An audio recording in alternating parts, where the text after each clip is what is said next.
barik ala sayyidina wa nabiyyina Muhammad wa ala alihi wa ashabihi wa man tabi'ahum bi ihsanin ila yaumiddin, amma ba'd. Ikhwah jamaah salat subuh yang dimuliakan oleh Allah Subhanahu wa taala. Alhamdulillah, pada kesempatan kali ini kembali kita bisa hadir untuk melanjutkan kajian tafsir dan tadabbur surah Al-Kahfi. Dan tentu sebelumnya kita awali dengan salat sunnah fajar, kemudian salat fajar, setelah itu berzikir dan seterusnya. Mudah-mudahan apa yang sering kita sampaikan, yang juga merupakan pesan dari Rasulullah sallallahu alaihi wasallam bahwa ketika seseorang melaksanakan salat fajar atau salat subuh secara berjamaah, thumma qa'ada yazkurullah ta'ala, kemudian setelah itu dia lanjut dengan zikir kepada Allah, mulai dari zikir ba'da salat, kemudian juga majlis, ya, ini juga namanya majlis zikir, hatta tatlu asy-syams, hingga matahari itu terbit. Maka mereka akan mendapatkan pahala seperti orang yang berhaji dan berumroh, tammatan tammatan tammatan, sempurna sempurna sempurna, kata Rasulullah sallallahu alaihi wasallam. Baik, pada pertemuan kemarin telah kita sampaikan ayat yang ke-10. Idz awal fityatu ilal kahfi faqalu rabbana atina min ladunka rahmah wa hayyi' lana min amrina rasyada. Ingatlah tatkala para pemuda itu mencari tempat berlindung ke dalam gua, lalu mereka berdoa kepada Allah, ya Rabb kami, berikanlah rahmat kepada kami dari sisimu, wa hayyi' lana min amrina rasyada, dan sempurnakanlah bagi kami petunjuk yang lurus dalam urusan kami. Ini sudah kita sampaikan pada pertemuan kemarin bahwa para pemuda tersebut yang taat, beriman kepada Allah Subhanahu wa ta'ala, kemudian mereka berada di kota atau di tempat yang pemimpinnya atau rajanya pada saat itu memerintahkan untuk menyembah kepada berhala, bahkan menyembelih sesuatu untuk berhala tersebut. Dan pemuda-pemuda ini, mereka tetap komitmen dengan keyakinan mereka, beriman kepada Allah, Tuhan langit dan bumi, sehingga mereka pun ya, dicari-cari dan dikejar, lalu mereka pergi, ya, berangkat, ya, atau dengan istilah kita berhijrah ke dalam gua. Lalu Allah Subhanahu wa ta'ala menyelamatkan mereka, karena sebelumnya mereka telah berdoa sebagaimana yang disebutkan di ayat yang ke-10 ini. Rabbana atina min ladunka rahmah wa hayyi' lana min amrina rasyada. Jadi doa mereka dikabulkan oleh Allah Subhanahu wa ta'ala, sehingga mereka senantiasa terjaga dari musuh-musuh Allah Subhanahu wa ta'ala. Kemudian selanjutnya kita masuk pada ayat yang ke-11. Ayat yang ke-11, Allah Subhanahu wa ta'ala berfirman, fadarabna ala azanihim fil kahfi sinina adada. Fadarabna, maka kami tutup telinga mereka, fil kahfi sinina adada, kami tutup telinga mereka, kata Allah, beberapa tahun di dalam gua. Ya, jadi telinga mereka ditutup oleh Allah Subhanahu wa ta'ala dalam waktu yang sangat lama, bertahun-tahun, yaitu selama 309 tahun. Menutup telinga mereka, kata para ulama kita, adalah mereka dalam keadaan tertidur. Artinya ketika seseorang itu dalam keadaan tertidur, maka dia tidak mendengar. Telinganya tidak bekerja pada saat itu, karena dia dalam keadaan tidur. Ini makna menutup telinganya. Jadi bukan ditutup seperti ini, tapi Allah Subhanahu wa ta'ala tidurkan mereka sehingga tidak mendengar sesuatu apapun. Sama ketika kita memahami hadis Nabi Sallallahu Alaihi Wasallam, biasa kita dengar dikencingi telinganya sama syaitan. Dikencingi telinganya sama syaitan, maknanya bahwa dia berat untuk bangun, berat untuk bangun tidur, terkhusus untuk bangun melaksanakan sholat subuh. Itu maknanya dikencingi telinganya oleh syaitan. Bukan berarti dikencingi benaran, tapi dia adalah maknanya dia berat untuk bangun tidur. Jadi tidurnya sangat berat, sehingga susah untuk bangun malam. Nah, tentu untuk menghilangkan semua itu harus meningkatkan ketaatan kepada Allah Subhanahu wa ta'ala. Kemudian dalam tafsir Syekh Abdurrahman bin Nasir As-Sa'di atau tafsir As-Sa'di, beliau mengatakan Allah Subhanahu wa ta'ala mengabulkan doa mereka, karena di ayat yang ke-10 mereka berdoa supaya mereka dijaga oleh Allah, diberikan rahmat dan disempurnakan jalan mereka.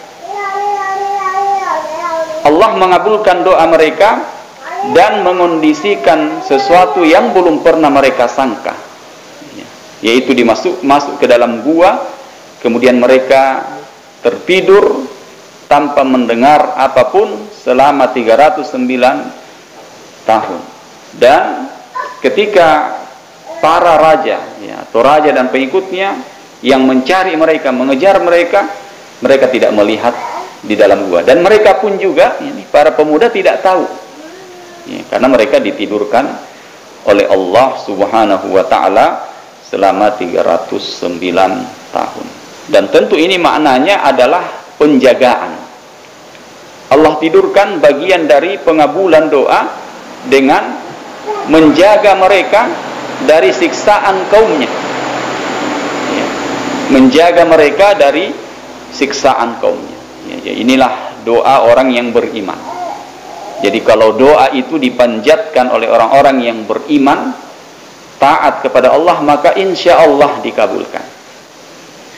Kita sudah sering sampaikan bahwa doa yang kita panjatkan selama yang meminta itu adalah orang yang beriman, maka insya Allah doa itu diterima oleh Allah pada salah satu dari 3 kemungkinan.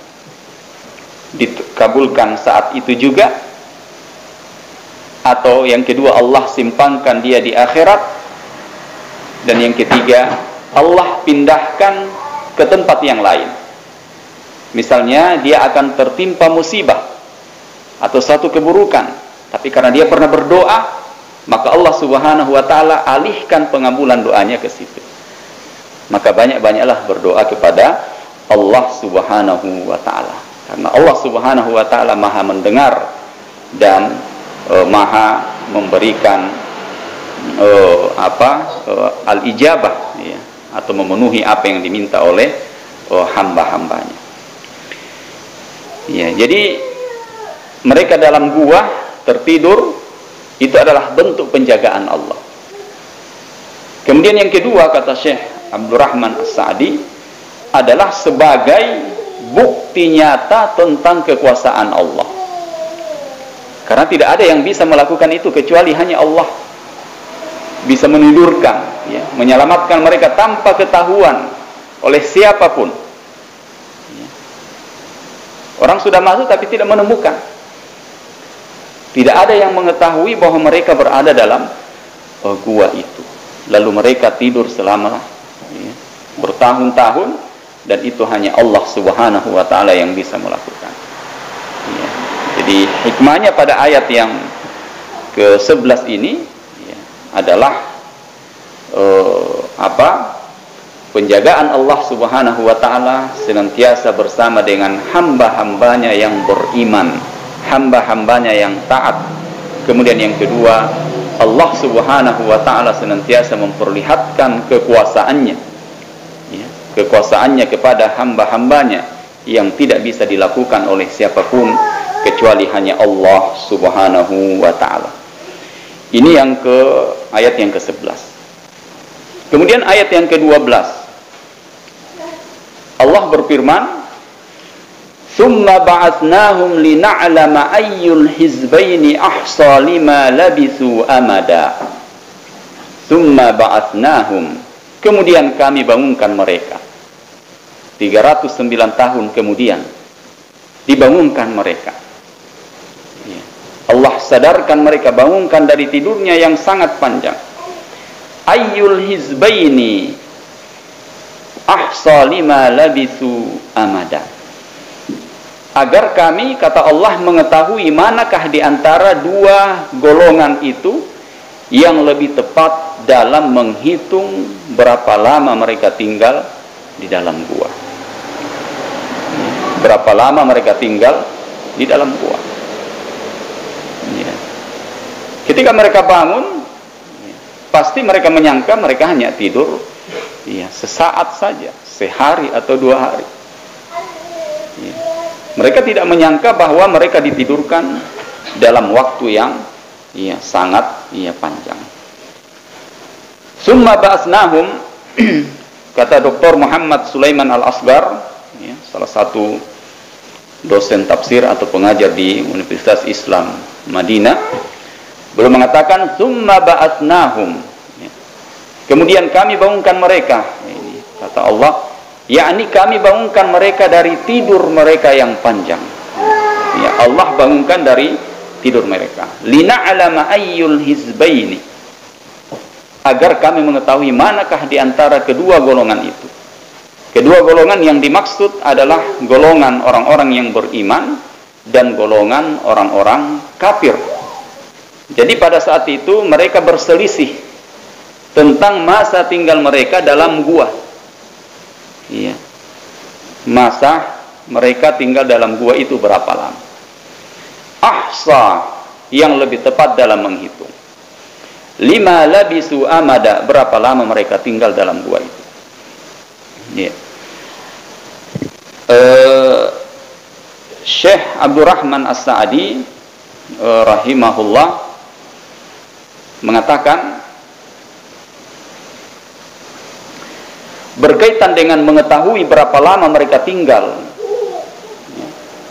terdapat keakuratan dalam menghitung dan pengenalan tentang kesempurnaan kekuasaan Allah serta hikmah dan kasih sayang dari Allah Subhanahu wa ta'ala. Seandainya mereka terus tidur, maka tidak ada pengetahuan tentang kisah mereka sedikit pun. Ya, seandainya mereka tetap tidur, maka tidak ada pengetahuan sama sekali tentang kisah ini, kisah Ashabul Kahfi. Karena ketika mereka terbangun, ya, mereka sudah mulai merasakan kelaparan. Maka salah seorang dari mereka pun pergi ke kota untuk mencari makanan. Ya, ini juga sebagai dalil bahwa gua yang mereka tempati itu tidak terlalu jauh dari tempat mereka sebelumnya. tidak terlalu jauh, ya, karena dia masih bisa pergi untuk mencari ya makanan ketika sudah terbangun, ya, atau mencari informasi-informasi terkait dengan kampung mereka. Nah, ikhwah yang dimuliakan oleh Allah Subhanahu wa taala, ini tentang ayat yang ke-12. Nah, sekarang masuk pada inti dari kisah ini, kisah Ashabul Kahfi. Itu ayat 13. Ya, jadi mulai dari 9, 10, 11, 12 itu pengantar, ya, pengantar dari kisah ini. 13, Allah berfirman, nahnu naqussu 'alaika naba'ahum bil haqq. Nahnu, ya, kata Allah, kami kisahkan kepadamu wahai Muhammad. Ini kisah orang dulu, ya, seperti yang kita sebutkan di awal-awal bahwa ini adalah kisah yang terjadi sebelum diutusnya Isa alaihissalam, ya, jadi kisah sebelum ya Isa alaihissalam. Nahnu naqussu 'alaika naba'ahum bil haqq. Kami kisahkan kepadamu wahai Muhammad cerita ini dengan benar, ya, bil haqq, ya. Jadi Allah sampaikan kepada nabi kita Nabi Muhammad bahwa kisah ini adalah kisah yang benar, ya. Mulai dari ayat ini terdapat perincian dari kisah Ashabul Kahfi, ya, yang sebelumnya masih disebutkan Allah secara umum, ya. Artinya sebelum ayat yang ke-13 ini masih disebutkan, ya, secara umum saja. Nah, tapi mulai dari 13 dan seterusnya sampai ayat yang ke-25 atau 26, nah, itu sudah mulai dirinci tentang kisah Ashabul Kahfi, para pemuda, ya, tersebut yang berada dalam gua. Ya, jadi Allah Subhanahu wa taala akan menceritakan kisah mereka dengan sebenarnya. Ya, jadi apa yang ada dalam surah Al-Kahfi itulah kisah yang sebenarnya tentang para pemuda tersebut. Karena di kitab-kitab sebelumnya juga disebutkan. Ya, di kitab-kitab sebelumnya juga disebutkan, tapi masih tercampur aduk. Ya, apalagi yang kitab yang diklaim sekarang. Ya, kitab yang diklaim sekarang oleh ahlul kitab, ya, jelas lebih tidak jelas lagi dari sisi periwayatannya, ya, atau dari sisi kisahnya, ya, mungkin sudah banyak tambahan-tambahan dan perubahan-perubahan. Tapi kisah yang nyata sesuai dengan aslinya pada masa itu adalah apa yang ada dalam Al-Quran, ya. Makanya di ayat yang ke-13 ini Allah memulai, nahnu naqussu 'alaika naba'ahum bil haqq. Kami kisahkan kepadamu wahai Muhammad cerita ini dengan hak, dengan benar, ya, tidak ada kedustaan, tidak ada tambahan, tidak ada pengurangan. Memang kisahnya sesuai dengan kenyataan yang terjadi pada saat itu. Nah, inilah kelebihannya Al-Quran, bisa menyampaikan kepada kita kisah-kisah nyata yang pernah terjadi sebelumnya, ya, yang berkaitan dengan orang-orang yang beriman maupun yang berkaitan dengan orang-orang kafir, ya, juga disebutkan. Innahum fityatun, sesungguhnya mereka adalah para pemuda-pemuda. Fityatun, mereka adalah para pemuda-pemuda. Fityatun ini jamak, ya, dalam bahasa Arab. Tunggalnya adalah al-fatah, ya, pemuda. Fityah, pemuda-pemuda. Karena di sini disebutkan innahum fityah, berarti pemuda yang jumlahnya sedikit, tidak banyak. Karena kalau jamak 3 ke atas itu sudah dinamakan, sudah diistilahkan dengan jamak, fityah, 3 ke atas. Ada yang mengatakan jumlah mereka adalah 7 orang, ya, Allahu alam. Amanu bi rabbihim wa zidnahum huda. Para pemuda tersebut adalah amanu, beriman, bi rabbihim, kepada Tuhan mereka. Jadi mereka adalah pemuda-pemuda yang beriman kepada Allah Subhanahu wa taala, wa zidnahum huda, dan kami tambah pula untuk mereka petunjuk. Ya. makna Allah Subhanahu wa ta'ala menambahkan petunjuk kepada mereka adalah Allah menambahkan ilmu mereka tentang kebenaran agar mereka tetap teguh di atas akidah atau keyakinan mereka akan keesaan Allah Subhanahu wa ta'ala. Jadi wazidnahum huda, Allah berikan tambahan ilmu tentang kebenaran. Ya. Ya, jadi memang ilmu itu adalah hidayah, ya, pemberian dari Allah Subhanahu wa ta'ala. Maka kita selalu diminta oleh Allah, begitu pula Rasulullah sallallahu alaihi wasallam, untuk memohon kepada Allah tambahan ilmu. Seperti yang disebutkan dalam Al-Qur'an, wa qur rabbi zidni ilma. Katakan wahai Muhammad, Rabbi zidni ilma, ya Tuhanku tambahkan ilmu pengetahuan kepadaku. Begitu pula Rasulullah juga mengajarkan kepada kita, Allahumma inni as'aluka ilman nafi'an wa rizqan thayyiba wa amalan mutaqabbala. Jadi ilmu itu selain kita pelajari, tuntut, tapi sebelumnya kita harus selalu meminta. Iya. Kita harus yakin dengan seyakin-yakinnya bahwa ilmu itu datangnya dari Allah. Allah yang memberikan ilmu yang hak. Allah yang memberikan. Bukan kemampuan seseorang dalam menghafal. Bukan kecerdasan yang dimiliki oleh seseorang. Tapi itu adalah semata-mata hidayah yang datang dari Allah Subhanahu wa ta'ala. Kapan seseorang mengatakan, ilmu ini saya miliki karena kecerdasan saya, karena kesungguhan saya, maka itu adalah bagian dari kesombongan. Ya. Dia tidak bersyukur kepada Allah Subhanahu wa ta'ala atas ilmu yang diberikan. Ya, jadi ilmu itu semata-mata datangnya dari Allah Subhanahu wa ta'ala. Kemudian sedikit kita kaji ayat yang ke-19 ini dari versi atau tafsir dari Ibnu Katsir rahimahullah. Ya. Nahnu naqussu 'alaika naba'ahum bil haqq. Innahum fityah. Mereka adalah para pemuda. Ya, sama yang kita sebutkan sebelumnya, bahwa mereka adalah para pemuda yang tetap teguh komitmen di atas kebenaran, ya, komitmen di atas kebenaran, yaitu beriman kepada Allah Subhanahu wa ta'ala. Ya. Jadi pada saat itu ada dua golongan, golongan para pemuda dan golongan orang tua. Pada saat itu adalah para pemuda yang berusaha komitmen taat kepada Allah. Justru orang tua yang menyembah berhala. Kebalikannya, justru orang tua yang menyembah berhala pada saat itu.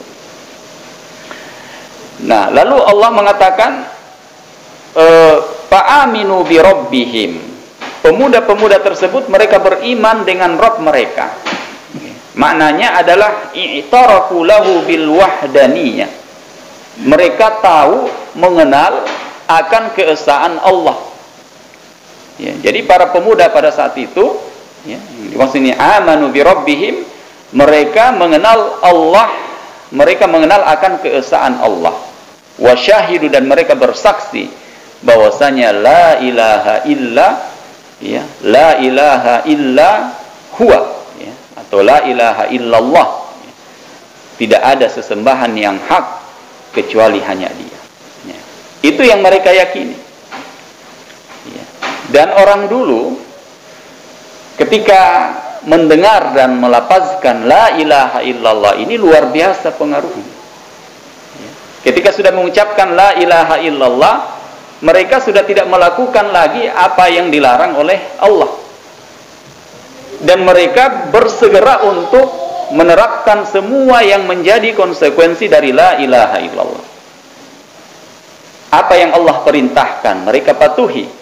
Apa yang Allah larang mereka tinggalkan, apa yang datang dari Allah mereka benarkan, dan seterusnya. Itu orang dulu tentang la ilaha illallah. Makanya orang-orang musyrik di zaman Nabi SAW, mereka paham tentang la ilaha illallah. Paham mereka. Paham kapan mereka ucapkan, maka mereka harus taat. Nah, makanya mereka tidak mau mengucapkan itu. Ya. Beda dengan zaman kita sekarang. Banyak orang mengucapkan la ilaha illallah, tapi tidak tahu apa yang ada dalam la ilaha illallah itu. Apa yang menjadi konsekuensinya. Jadi seakan la ilaha illallah itu biasa-biasa saja. Padahal inilah kalimat yang paling berat sebenarnya. Ya. Paling berat ya, timbangannya ya, di akhirat ya. Jadi la ilaha illallah ini maknanya sangat luar biasa ya. Jadi dari sisi kalimatnya saja, la ilaha, tidak ada ilah. Ilaha itu ma'bud, yang disembah. Tidak ada sesembahan. Kata para ahli bahasa, di dalam kalimat tauhid ini ada al-haq. La ilaha haqqun. Cuman dihapus. Lafaznya terhapus, tapi maknanya tidak terhapus. Jadi la ilaha seharusnya kan kalau tidak terhapus, la ilaha haqqun illallah. Tidak ada sesembahan yang hak kecuali Allah. Nah, makanya terjemahan yang paling tepat tentang kalimat tauhid ini adalah tidak ada sesembahan yang hak selain Allah ya. Tapi kalau diterjemahkan tidak ada Tuhan selain Allah, itu kurang sempurna terjemahannya ya. Tidak ada Tuhan, seakan ini Tuhannya tidak jelas ini, karena semua yang dipertuhankan oleh agama-agama yang lain, mereka juga mengatakan Tuhan ya. Nah, maka harus dipertegas di sini, tidak ada sesembahan yang hak. Yang hak hanya Allah Subhanahu wa taala. Yang lain semuanya batil. Ya, jadi kita tetapkan di sini, la ilaha, tidak ada. Kita nafikan semua sesembahan-sesembahan yang lain. Dan yang hak hanya satu, yaitu Allah Subhanahu wa taala. Lalu ditetapkan illallah, kecuali hanya Allah. Nah, inilah keyakinan pemuda-pemuda tersebut. Ya, mereka meyakini sedalam-dalamnya. Dan ini sampai pada zaman Nabi, para sahabat pun juga seperti itu. Makanya mereka kalau sudah mengucapkan la ilaha illallah, itu sudah taat ya, kepada Allah Subhanahu wa ta'ala. Kemudian wazidnahum huda, dan kami tambahkan kepada mereka petunjuk ya. Tadi kita sebutkan di antara penafsirannya adalah tambahan ilmu kebenaran. Di sini Syekh atau Imam Ibnu Katsir rahimahullah mengatakan ya, sebelumnya bahwa iman itu bertambah dan berkurang. Ya, di sini zidnahum, kami tambahkan. Berarti iman itu bisa bertambah, bisa berkurang. Ya. Yazidu wa yanqus, bertambah dan berkurang.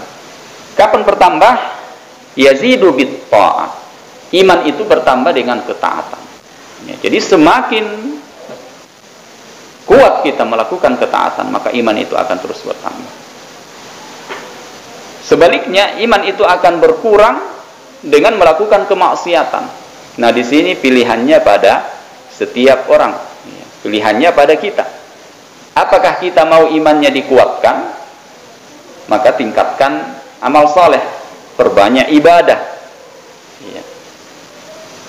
Salat wajib, oke. Salat sunnah, salat 5 waktu, tinggal kita kuatkan lagi. Tambahkan salat sunnah, salat sunnah rawatib, salat sunnah duha, qiyamul lail, dan lain sebagainya. Puasa Ramadan wajib, tambahkan. Setelah Ramadan nanti puasa Syawal 6 hari. kemudian di hari-hari biasa puasa Senin Kamis, kemudian puasa Ayyamul Bid, puasa putih-putih pada setiap pertengahan bulan Hijriah, dan puasa-puasa sunnah yang lain. Kemudian perbanyak membaca Al-Quran, perbanyak zikir, perbanyak sedekah, dan lain sebagainya. Itu semua akan menguatkan keimanan. Ya, menguatkan keimanan. Dan ketika iman ini kuat, ketika iman itu kuat, dia akan menarik amalan-amalan yang lain. Artinya semakin termotivasi kita untuk mengerjakan amalan-amalan yang lain. Sebaliknya ketika iman itu lemah, maka kita pun juga akan lemah untuk melakukan amalan-amalan yang lain. Ya, jadi ini pilihannya kepada kita. Dan tentu seorang mukmin yang baik, ya, paling minimal imannya itu stabil, stabil dan tidak turun. Ya. Idealnya adalah naik, naik terus, naik. Itu idealnya.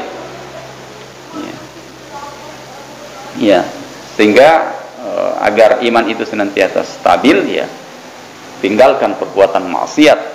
Kalaupun hilaf, segera untuk beristighfar, memohon ampun kepada Allah agar segera dihapuskan. Jangan dibiarkan tinggal. Karena kapan dibiarkan tinggal, terjadi maksiat lagi, maka sudah dua maksiat. Belum sempat dihapus yang pertama, ada lagi tambahannya. Maka iman semakin lemah. Kalau tidak dihapus juga yang kedua, bertambah lagi maksiat. Sudah tiga, ada tambahan, iman semakin turun. Begitu seterusnya.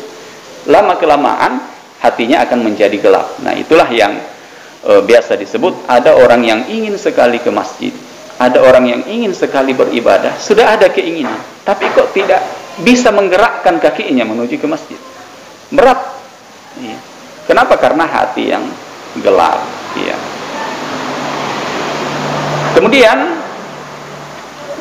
Al-Imam Ibnu Katsir menyebutkan beberapa ayat di dalam tafsirnya, diantaranya surah Muhammad ayat 17, kemudian surat At-Taubah ayat 124, dan surah Al-Fath ayat 4, dan lain sebagainya yang berkaitan dengan wazidnahum huda, dan kami tambahkan kepada mereka petunjuk.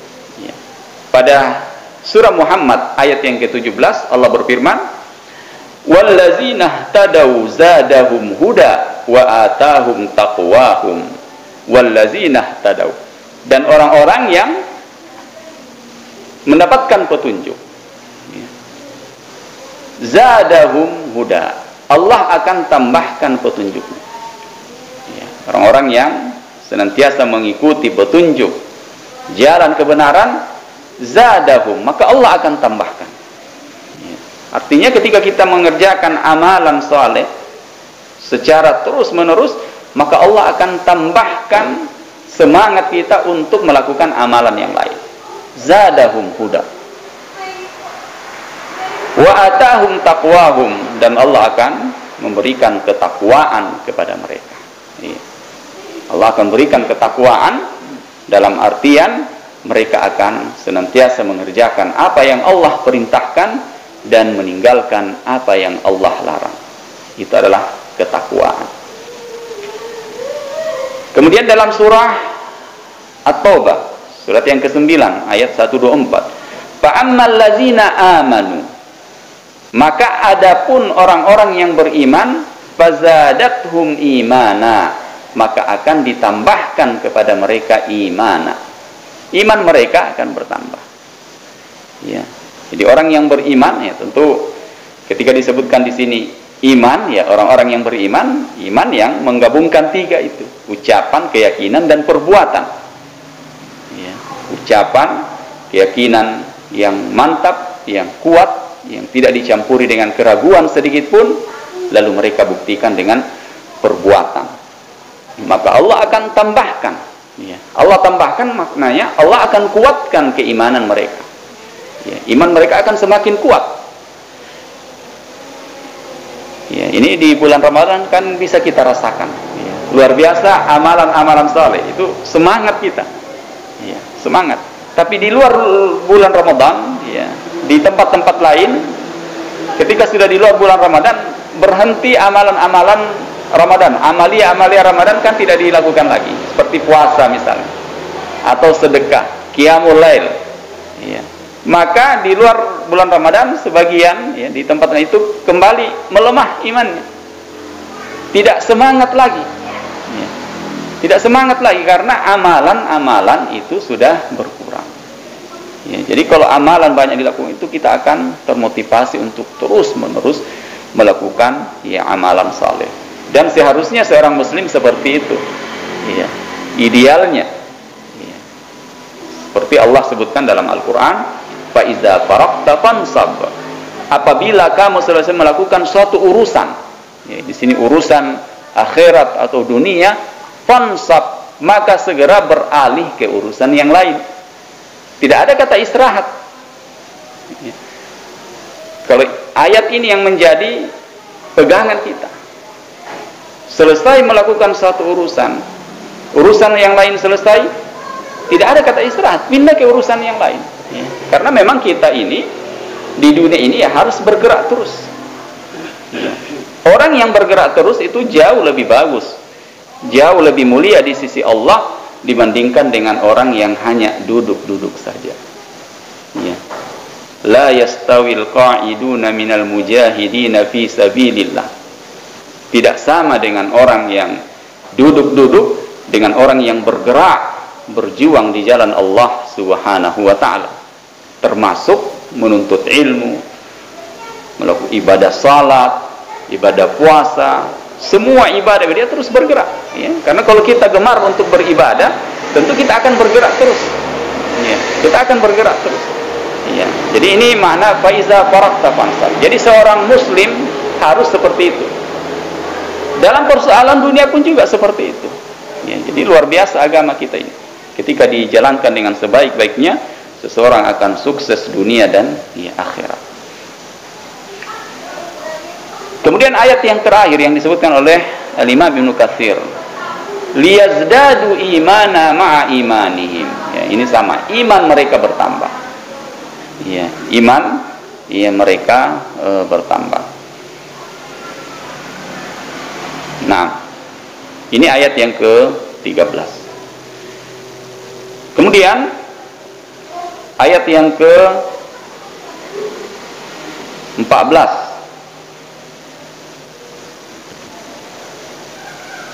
Tadi kita menyebutkan tentang sifat para pemuda itu, keimanannya. Ayat yang ke-14, Allah berfirman, warabatna ala qulubihim idh qamu faqalu rabbuna rabbus samawati wal ard lan nad'u min dunihi ilaha laqad qulna idzan syatata. Warabatna ala qulubihim, dan kami, kata Allah, meneguhkan hati mereka. Idh qamu, di waktu mereka berdiri. Faqalu, lalu mereka para pemuda itu mengatakan, Rabbuna rabbus samawati wal ard. Tuhan kami adalah Tuhan seluruh langit dan bumi.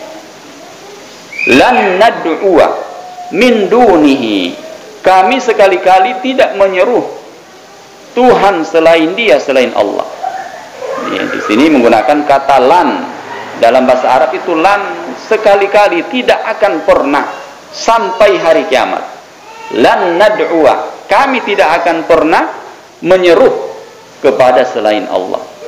Tidak akan pernah sampai kapanpun, bagaimanapun keadaannya, apapun ujiannya, meskipun nyawa yang menjadi taruhannya, mereka tidak akan pernah menyeru kepada selain Allah Subhanahu wa ta'ala. Itu keimanan yang luar biasa. Dan ini telah dicontohkan oleh para sahabat, seperti keluarga Yasir, ya. Keluarga Yasir itu mereka hingga ya di akhir hayatnya mereka tetap komitmen dengan keyakinan mereka, la ilaha illallah Muhammadar Rasulullah. Itu komitmen mereka sampai mereka meninggal dunia, disiksa, diseret, ditusuk, ditombak, tidak menggoyahkan sedikit pun keimanan. Justru semakin yakin semakin yakin mereka dengan apa yang mereka ucapkan, yaitu la ilaha illallah Muhammadar Rasulullah. Ya, jadi pada saat itu Islam memang masih kaum muslimin masih sedikit dan belum diperintahkan untuk melawan. Ya, di awal-awal dakwah Rasulullah di Mekah itu belum ada perintah untuk melawan. Yang ada adalah bersabar. Ya, perintah untuk bersabar. Ya, jadi kalau jumlah masih sedikit, bersabar. Ya, jangan melawan yang banyak. Ya, bersabar. Maka beliau pun mengatakan, sabran ala Yasir, bersabarlah wahai keluarga Yasir, fa inna mau'idakumul jannah, sesungguhnya janji Allah untuk kalian adalah syurga. Ya, janji Allah untuk kalian syurga. Jadi lan nadwa, ya, mereka tidak akan pernah menyeru kepada selain Allah Subhanahu wa taala. Nah, inilah para pemuda Ashabul Kahfi. Laqad qulna idzan syatata, sesungguhnya kami kalau demikian telah mengucapkan perkataan yang amat jauh dari kebenaran. Ya. Ihwa yang dimuliakan oleh Allah Subhanahu wa taala. Ya, ini yang kata terakhir, kalau mereka melakukan itu berarti mereka adalah jauh dari kebenaran. Artinya kalau mereka menyeru kepada selain Allah, ya, kalau mereka menyembah kepada selain Allah, tentu mereka akan digolongkan sebagai orang-orang yang mengucapkan perkataan-perkataan zalim yang jauh dari kebenaran. Karena kebenaran itu hanya datang dari Allah Subhanahu wa taala. Ya, sebelum kita tutup, sedikit kita sebutkan apa yang disampaikan oleh Dr. Sulaiman Al-Asghar, ya, tadi pakar tafsir dari Universitas Islam Madinah. Beliau mengatakan warabatna ala qulubihim, dan kami meneguhkan hati mereka, yakni kuatkan mereka dengan kesabaran. Dengan keadaan mereka pada saat itu, pemuda yang jumlahnya sedikit, hidup di tengah orang-orang penyembah berhala, mulai dari rajanya dan seterusnya penyembah berhala, sementara mereka jumlahnya sedikit dan mereka tetap kokoh dalam keimanan, dan Allah kuatkan mereka dengan kesabaran mempertahankan keimanan, kemudian kesabaran untuk meninggalkan keluarga yang mereka sayangi, dan kesabaran meninggalkan tempat tinggal mereka. Karena mereka harus hijrah ke gua, ya, mau tidak mau, untuk mempertahankan keimanan mereka. Ya. Jadi mereka meninggalkan keluarga, mereka meninggalkan kampung halaman mereka. Begitu pula Rasulullah ketika meninggalkan Mekah, beliau bersedih.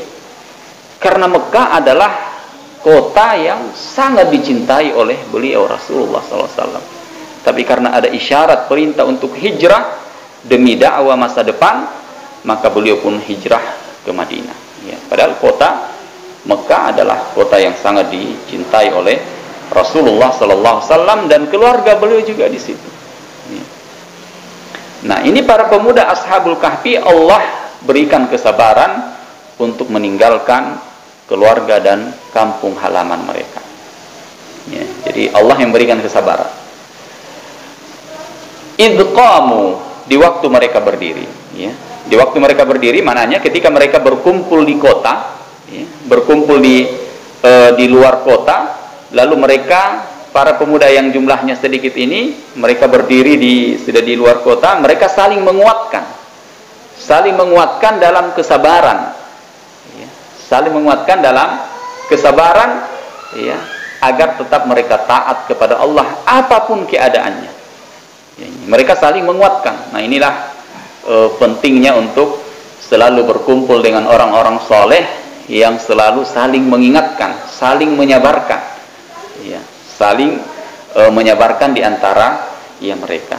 Termasuk karena ini pemuda, mereka juga saling menyabarkan untuk meninggalkan keluarga, ya, karena biasanya orang berat untuk meninggalkan keluarga, berat untuk meninggalkan kampung halaman. Tapi karena keimanan, ya, itu yang lebih utama, yang harus dipertahankan, yang harus dijaga, maka mereka, ya, bersabar. ya, dan Allah yang memberikan kesabaran itu. Faqalu rabbuna rabbus samawati wal ar, maka para pemuda tersebut berdoa, ya, Tuhan kami adalah Tuhan seluruh langit dan bumi. Ya, jadi disebutnya sini seluruh langit dan seluruh bumi, ya, karena langit itu bertingkat-tingkat. Ya. Begitu pula bumi berlapis-lapis. Terdapat pendapat mengatakan bahwa mereka dahulu memiliki seorang raja yang kejam, ya, di tempat mereka, yang mana raja tersebut mengajak rakyatnya untuk menyembah togut, ya. Togut artinya selain Allah, ya, termasuk menyembah berhala, menyembah pohon dan sebagainya. Pokoknya semua yang disembah selain Allah itu namanya togut.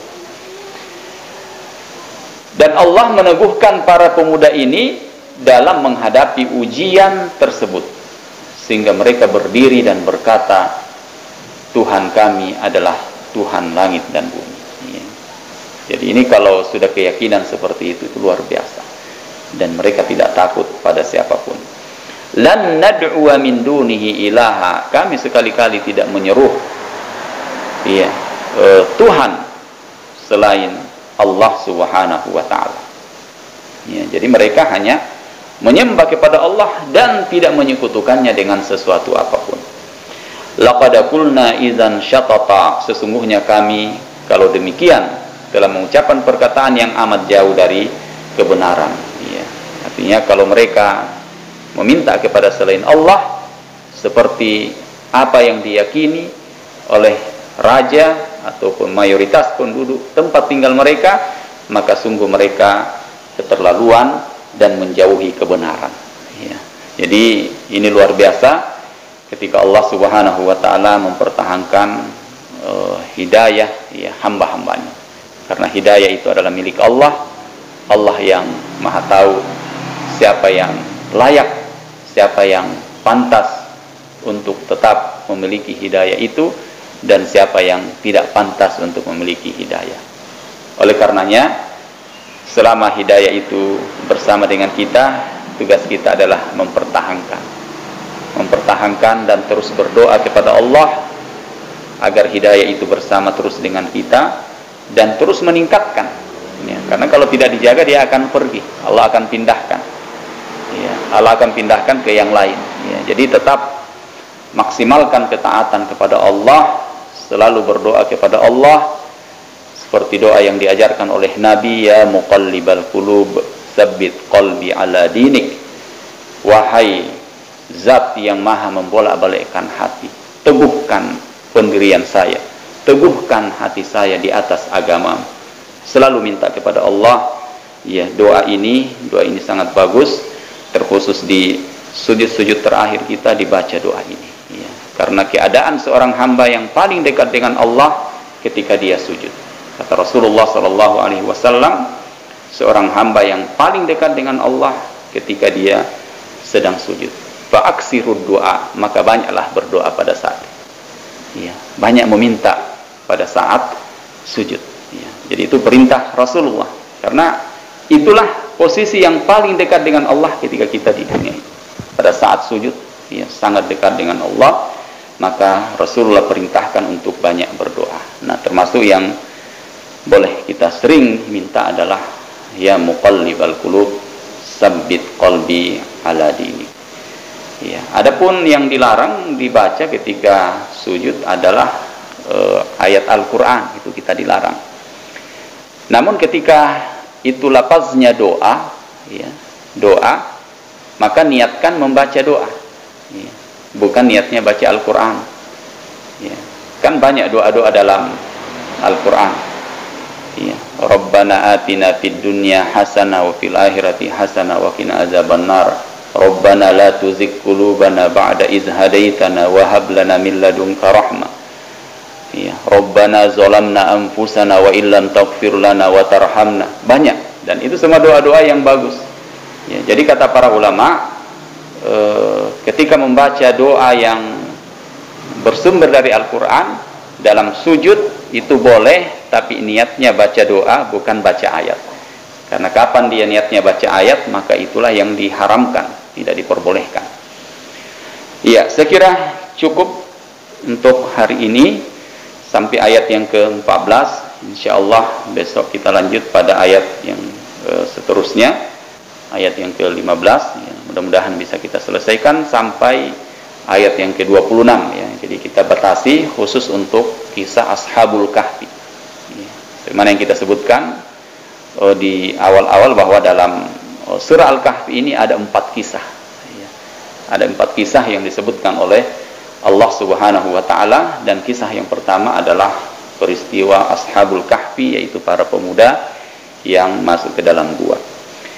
Demikian kajian kita pada pagi hari ini, sudah jam 6:14.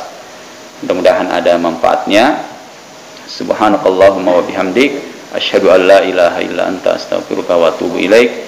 Wa akhiru da'wana alhamdulillahi rabbil alamin. Wassalamualaikum warahmatullahi wabarakatuh.